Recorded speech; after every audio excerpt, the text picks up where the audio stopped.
राष्ट्रपिता महात्मा गांधी दुनिया के अंदर उन सभी लोगों के लिए, अगर कहें तो मानवता के वर्तमान में एक बड़े प्रेरणा के केंद्र बिंदु बनकर के राष्ट्रपिता महात्मा गांधी उभरे हैं। लेकिन देश की आजादी के दौरान उन्होंने जिन मूल्यों को आगे बढ़ाया था वह स्वदेशी का था, स्वच्छ का था, स्वावलंबन का था। स्वच्छता कितना महत्वपूर्ण है। स्वच्छ भारत मिशन ने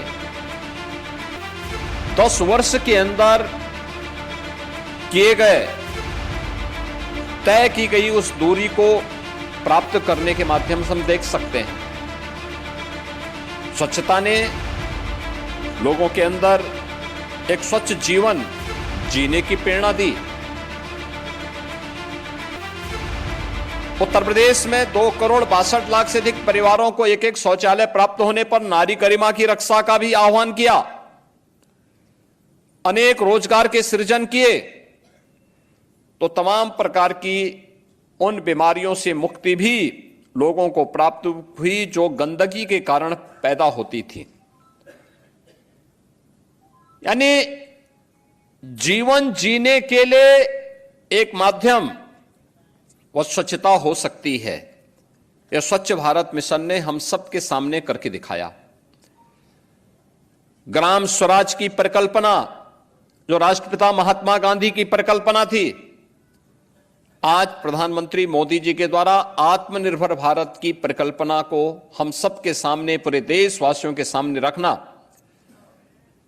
यह भारत के अंदर एक नई क्रांति का, नए सृजन करने का एक अभियान है।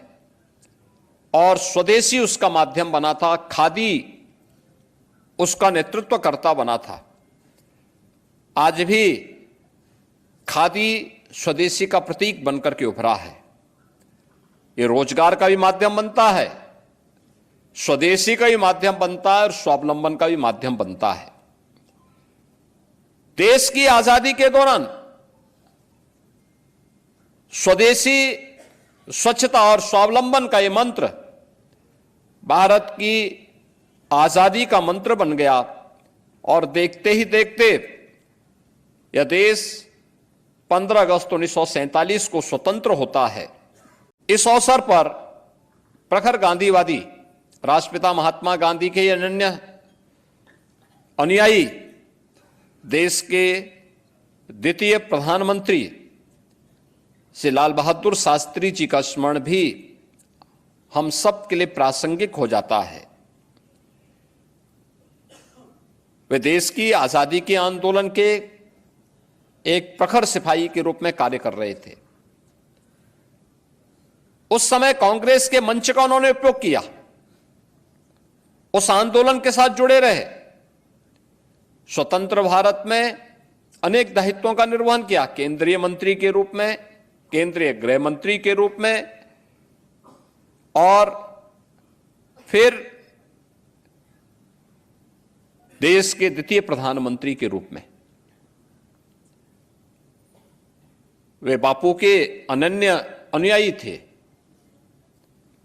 तो स्वाभाविक रूप से आचार और विचार में बेहतर समन्वय, आत्मनिर्भरता के लक्ष्य को कैसे भारत प्राप्त कर सकता है, इसके लिए उन्होंने जो आह्वान उस समय किया था, जब देश खाद्यान्न संकट से जूझ रहा था, खाद्यान्न के लिए हमें अमेरिका पर और दुनिया के तमाम देशों पर निर्भर रहना पड़ता था, उनके आह्वान के परिणाम स्वरूप आज भारत खाद्यान्न सरप्लस के लक्ष्य को प्राप्त कर चुका है।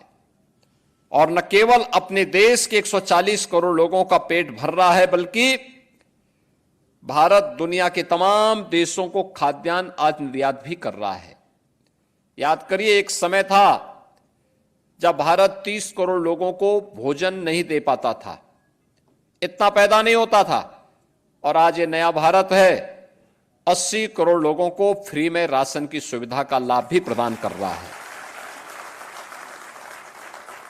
खाद्यान्न आत्मनिर्भरता का यह मंत्र स्वर्गीय लाल बहादुर शास्त्री जी के द्वारा दिया गया मंत्र है। एक तरफ देश को आत्मनिर्भर बनाना है और दूसरी ओर 1965 में जब भारत पर युद्ध थोपा गया, उस युद्ध का मुकाबला और उस युद्ध का जवाब कैसे दिया जाना है, देश के दुश्मन को उसका जवाब किस रूप में दिया जाना है, यह भी 1965 में दुश्मन देश पाकिस्तान को मात देकर के भारत के शौर्य और पराक्रम का लोहा लाल बहादुर शास्त्री जी ने उस समय मनवाया था।